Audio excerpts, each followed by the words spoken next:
안녕하세요. 김용철 법무사입니다. 개인회생을 진행하시면서 1차 보전공고를 누구나 다 받게 되시는데 보전공고 사항을 준비하실 때 가장 까다롭게 생각하시고 어려워하시는 부분이 통장 내역을 정리하는 부분입니다.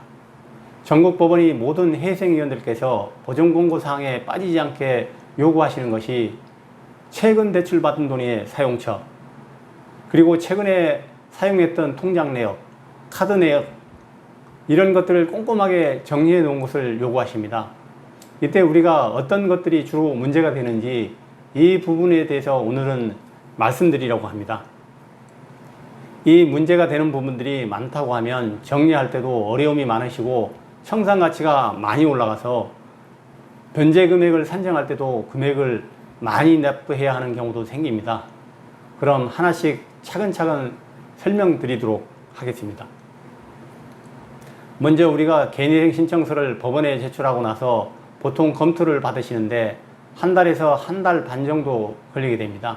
그리고 나서 법원에서 1차로 보전공고 내려올 때 통장 정리 관련해서 어떤 내용이 나오는지 실제로 제가 진행했던 사건을 알려드리겠습니다.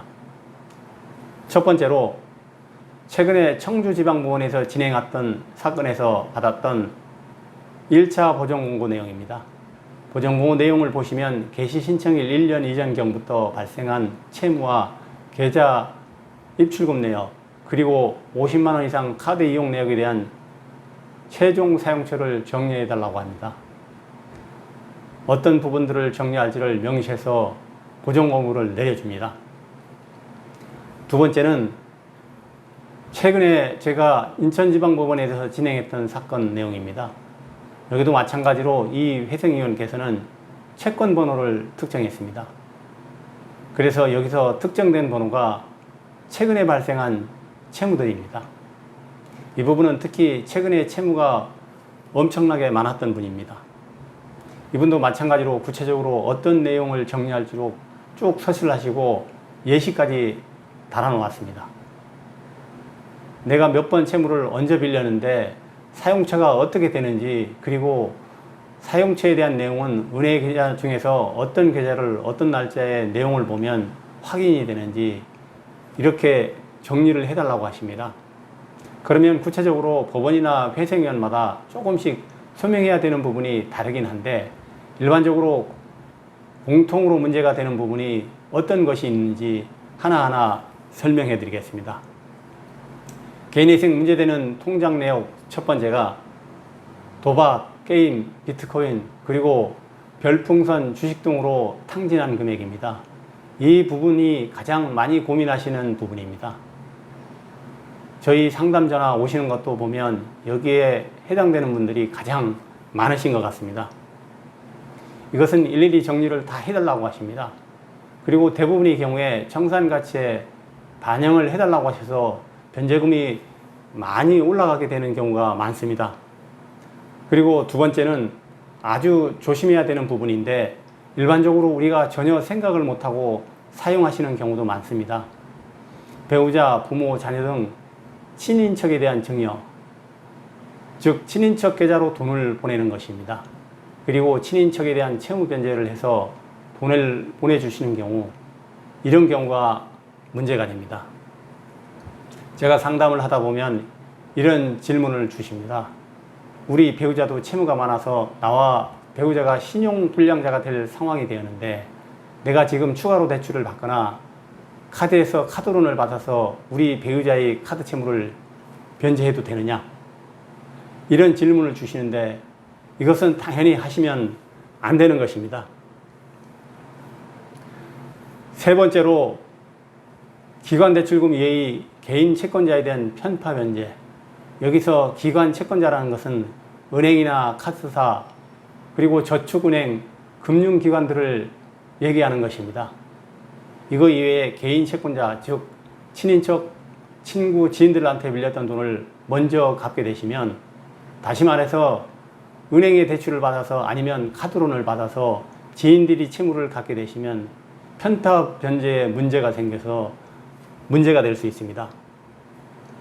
이걸 특히 조심해야 되셔야 되는 분들이 개인 사업을 운영하시다가 사업을 정리하고 취업하시거나 이런 경우의 사장님들은 특별히 조심해야 됩니다. 내가 사업을 정리하면서 가계보증금을 일부 돌려받은 것이 있거나 가게 설비나 비품을 정리하시면서 생긴 돈이 있는데 이 돈을 자연스럽게 주변 지인이나 친척에게 빚이 있다고 하면 그걸 먼저 갚는 게 인지상정이긴 합니다. 하지만 법률에서는 다 편파변제라고 해서 문제가 될 수 있으니까 사용은 꼭 전문가와 상의하시고 어느 정도 선까지 괜찮은지를 알고 하시면 좋을 것입니다.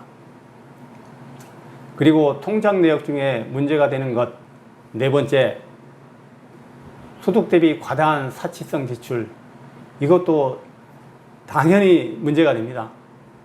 남자분들이 유흥비로 지출한 금액이 크다든가 아니면 사치성 물품으로 보이는 것이 구매가 많다든가 금을 구입하시는 분들도 가끔 계셨습니다. 물론 카드를 돌려막으려는 경우도 많이 있는데 이것도 역시 문제가 될 수 있습니다. 그리고 다섯 번째는 소명되지 않은 사용금액. 법원에서는 최종 사용처가 어떤지를 소명하라고 요구하십니다. 그런데 내가 CD기에서 현금으로 인출을 했다든가 아니면 다른 계좌로 이체를 했는데 거기서 또 현금으로 이출을 했거나 이체된 계좌에서 사용처가 소명되지 않는다고 하면 이것도 어디에 썼는지 법원에서 알 수가 없기 때문에 전부 다 청산가치에 반영해서 변제금을 그만큼 올려달라고 요구를 하십니다. 그래서 현금으로 인출을 해서 쓰신다든가 아니면 다른 계좌, 특히 지인 계좌로 이체해서 사용하시는 것은 정말 조심하시는 게 좋습니다. 오늘은 개인회생을 준비하고 또 진행하다 보면 한 분도 빠짐없이 모든 분이 해당되는 사항입니다. 최근에 내가 대출받은 금액 그리고 최근에 내가 카드 사용한 금액에 대해서 최종적인 사용처가 어떤지를 다 따지시는데 이때 문제가 되는 부분들이 구체적으로 어떤 것들이 있는지를 말씀드렸습니다. 사전에 꼭 전문가와 상의를 받아보시고 준비를 하시면 좋을 것 같습니다. 내 기본적인 재산 이외에 이렇게 문제될 수 있는 금액들이 얼마가 되는지도 확인해 보셔야 월 변제금이 얼마 정도 나올 수 있는지를 최종적으로 확인해 보실 수가 있기 때문입니다. 한번 본인께서도 본인 통장 내역이나 카드 사용 내역을 뽑아 보셔서 확인해 보시면 좋을 것 같습니다. 감사합니다. 김용철 법무사였습니다.